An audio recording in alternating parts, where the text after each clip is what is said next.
Out for a walk today, and I thought I'd treat you to some funny stories about another great psychological operation that was mounted for, I don't know, 4 or 5 years, starting from 2016. So what am I talking about? I'm talking Brexit. So some of these stories, they're classics, and they've just got to be documented, and that's what I'm going to do now. So the first one is about a teacher at the school that I worked at, and I heard from somebody else that this teacher, when the result was announced, I think it was her tutor group, she came in and she was doing a bit of virtue signalling tears, you know, a bit like Matt Madazzalam when William Shakespeare got done. So she was actually crying and apologising to her students in a tutor group that the country had voted to leave the European Union, and by all accounts she was inconsolable. I also heard another story of a teacher who brought in, I think it was either little EU flags to put on students' pencils or stickers or something like that. Now what I think is really funny about this is both of these teachers, you know, if you ask them, are you impartial? Then of course they'd have said yes. They probably weren't even aware of their bias. So that's the first story. The second funny story, it happened at a wedding. And so I was having a chat, again, with two guys that I used to work at, this time at a college. I'd not seen them for years. One of them, I think, had been a vice principal. The other, I think, is now a vice principal at another college. So reasonably successful individuals in the state sector. So this again was after the Brexit vote. So I don't think they knew how I'd voted. So they were just chatting away, and I was there drinking my beer and or champagne or prosecco, whichever it was, eating some canapes, and they did this long rant about, you know, ignorant Brexit people. You know, that one, they didn't know what they were voting for. So these people were what's called like repeater stations. So imagine you've got the government broadcasting a message, some type of propaganda message, and these people are like, initially they're like antennas, so they receive the signal, but then they also have a booster which allows them to rebroadcast that same signal. So that's what these people were. So I just let them go on and on and on and on and on, you know, about how ignorant Brexiteers were, and, you know, I'll just change hands, they didn't know what they were voting for. And after they finished their rant, I said to them, well, obviously you guys know what you voted for, so could one of you explain to me what the difference is between a customs union and a single market? So then, you know, when you ask questions like that, you've then just got to just give them space to answer. And it was absolutely hilarious because they had absolutely no idea whatsoever. You know, proving that these people were just repeater stations. You know, they'd learnt bumper stickers, crucial phrases from BBC Radio 4, single market, customs union, common market, and they just repeated these things without really understanding what they meant at all. So I then explained to these guys that they were the ones who were talking out of their backsides, who were referring to things that they had no understanding of. And it was quite a glorious moment, actually. So what I'll just do now very quickly is just explain what these terms mean. Because this is another thing that I'd want to say, is that the BBC was disgraceful in that they could have explained what these terms meant very, very simply and easily.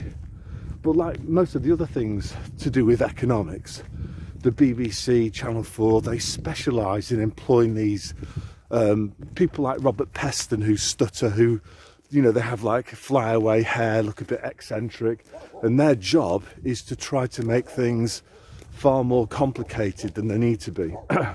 So here's my, 1-minute guide to what these terms mean. Again, a free trade area is a group of countries who agree to abolish import taxes and physical limits on the volume of imports, they're called quotas, in their country.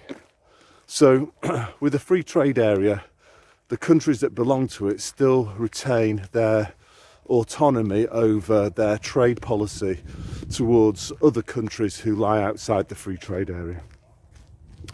So the next type of trade block is called a customs union. So a customs union is more integrated than a free trade area, and it's a free trade area that also has a common external trade policy towards other countries who are outside the free trade area. So for example, in a customs union, you would have, maybe in Europe, you would have a common rate of excise duty on wheat that came from somewhere like Australia or Canada, something like that. So a customs union is a closer form of economic integration than a free trade area.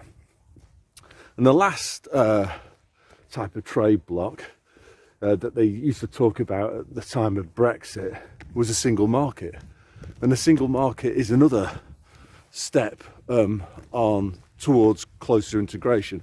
So a single market is a customs union that also has common product regulations, common laws, a common immigration policy, freedom of movement within the single market. So why do I say this? Well, basically, another true story. This was probably about a year after Brexit.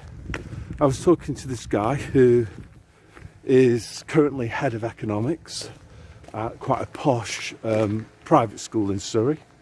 I'd say boarding fees 35k a year, something like that. So again, I was trying to pick this guy's brains. So I was trying to explain to him, to be honest, he should have known the difference between what a free trade area was and a customs union, but he didn't. He was trying to tell me, well, they're both kind of the same, aren't they? A single market is the same as a customs union. And I was saying to him, well, that's like saying that a car is the same as a tank because both have got wheels. A tank is like a customs union. Yes, it's got wheels, but it's got other stuff, like, for example, a common trade policy against countries that are outside the bloc, whereas a free trade area is a much looser arrangement. So this guy, again, completely clueless.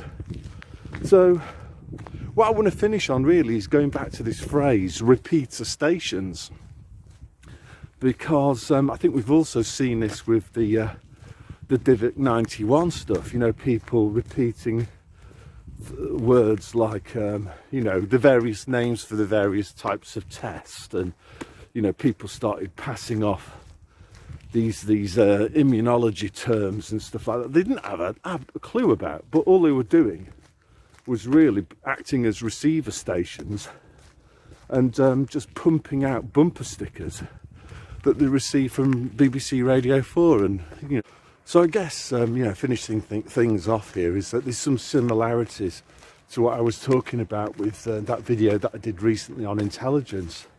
There's many people, all they do is they just listen and repeat. So they are like this phrase, this repeater station. They're like an antennae with a built-in amplifier that rebroadcasts the signals that they receive.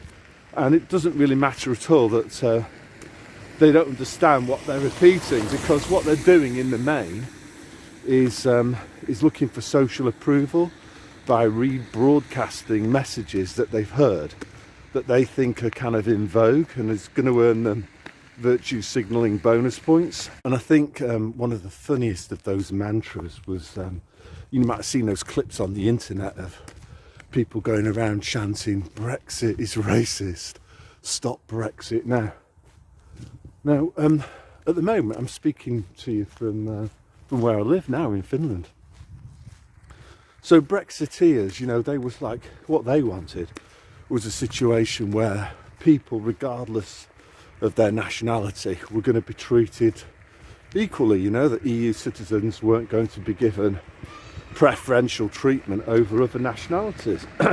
What I was looking for was sovereignty, and I guess if I was to fess up, you know, I was still under the illusion that sovereign governments still existed, whereas what we know now, post March 2020, is that sovereign governments are an illusion, you know, that governments are controlled by organisations like the World Economic Forum, and the people that we vote for are just puppets. So those are my sort of my funny Brexit stories, true stories. And yeah, as I say, like, the most interesting thing about it was just this idea of people repeating arguments and slogans that they had no clue about. And it was quite funny exposing some of these people for being the kind of charlatans that they were.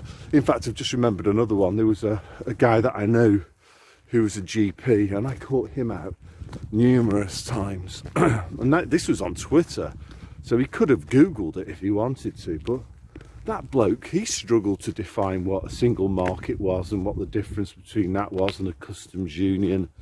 So that's it. As you can see, we've got a bit of snow today, but I think it's probably +1, +2, so it's not going to last very long.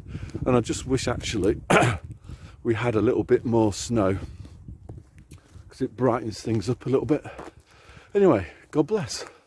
I'm just back now from my walk, and I just want to add something here, that I don't hate Remainers, and I do recognise that Brexit was just a classic example of one of their divide and rule strategies. You know, I guess the point that I'm trying to make here is I don't despise people that voted Remain, but what I will say is that most of them who I encountered were repeater stations. They were just recycling bumper stickers that they'd heard and replaying those to try to attract virtue signalling points.